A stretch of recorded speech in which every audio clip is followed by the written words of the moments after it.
In this video, you'll learn about food safety and HACCP, and how they relate to transporting refrigerated cargoes.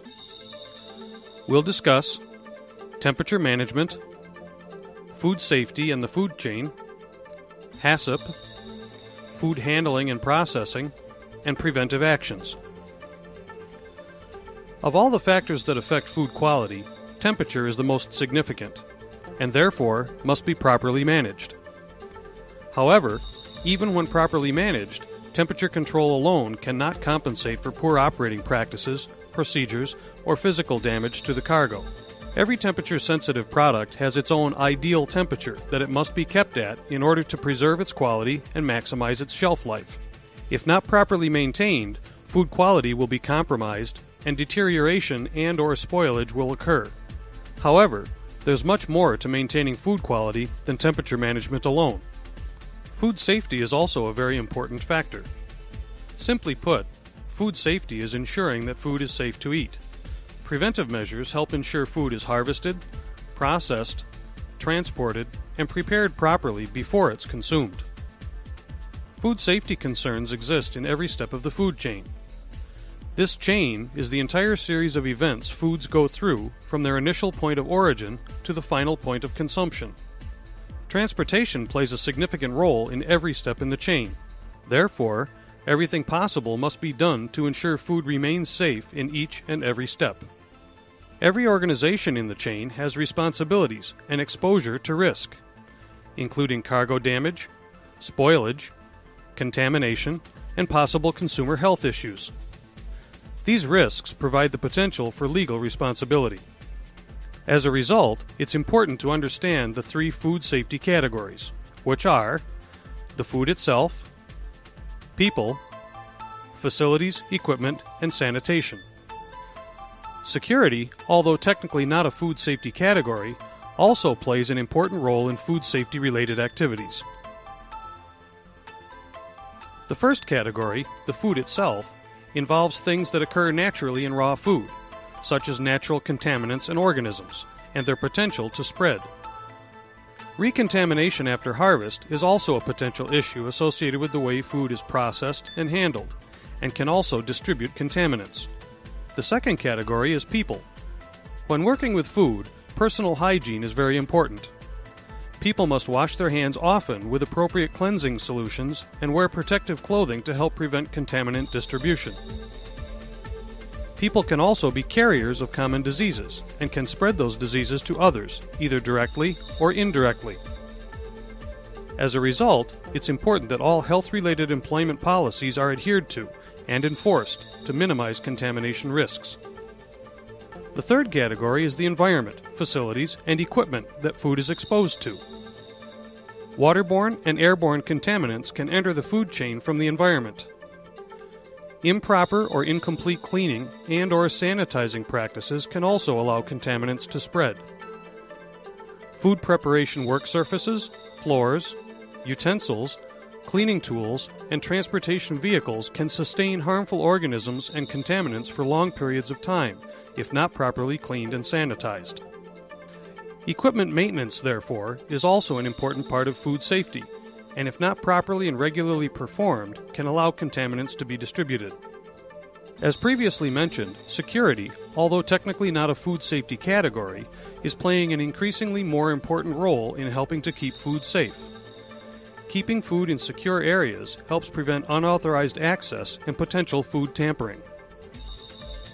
Regardless of what part of the food chain you're involved with, the best way to manage the risk is to understand, develop, and implement a HACCP program into your daily operations.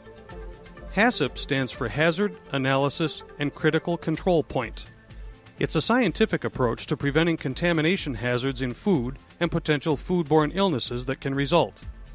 In 1993, the United States Department of Agriculture, or USDA, adopted this approach to help control, reduce, and prevent pathogens or contaminant organisms in meat, poultry, and other food products that can carry bacteria, which can cause foodborne illness or death.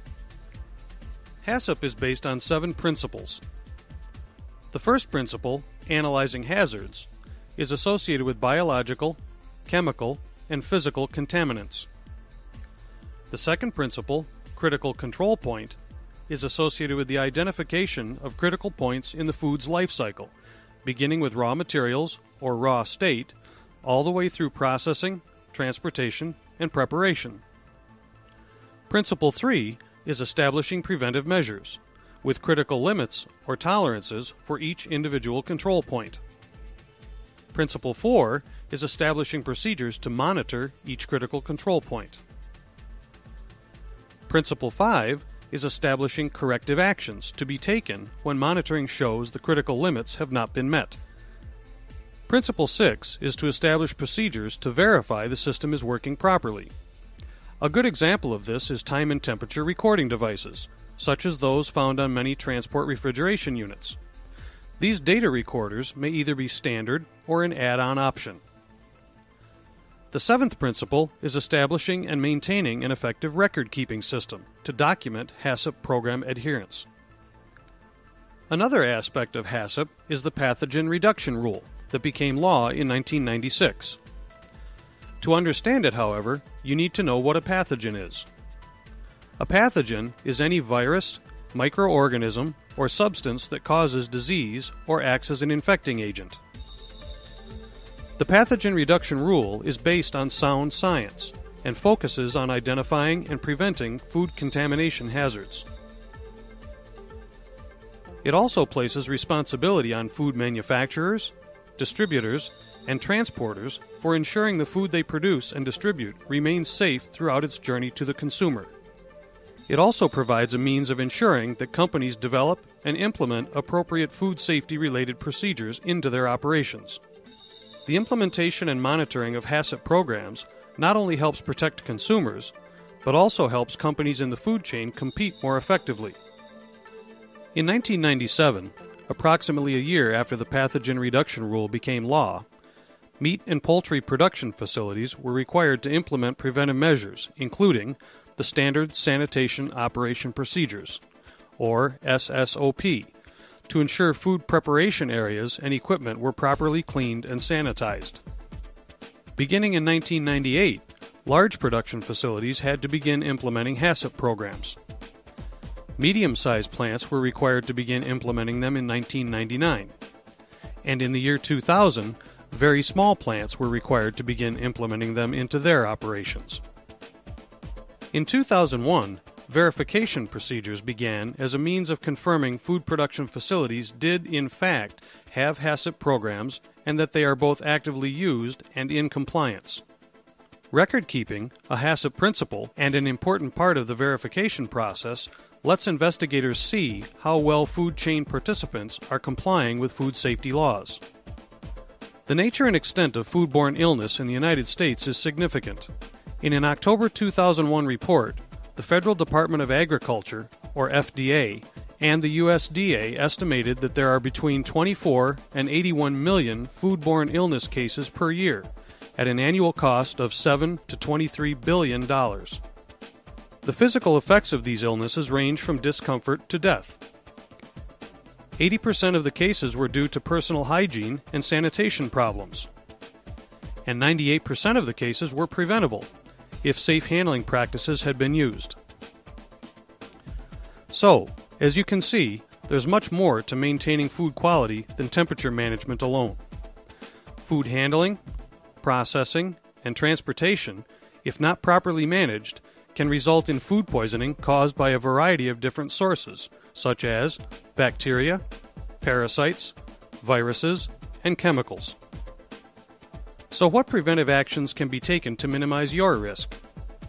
You can understand and adhere to food safety regulations. Establish a HACCP program in your organization. Analyze the hazards. Identify the critical control points and establish preventive measures with critical limits for each control point. Establish procedures to monitor the critical control points and corrective actions to be taken when the monitoring shows critical limits have not been met. Also, establish procedures to verify your system is working properly. And last but not least, establish an effective record-keeping system to document your company's adherence to HACCP rules and regulations.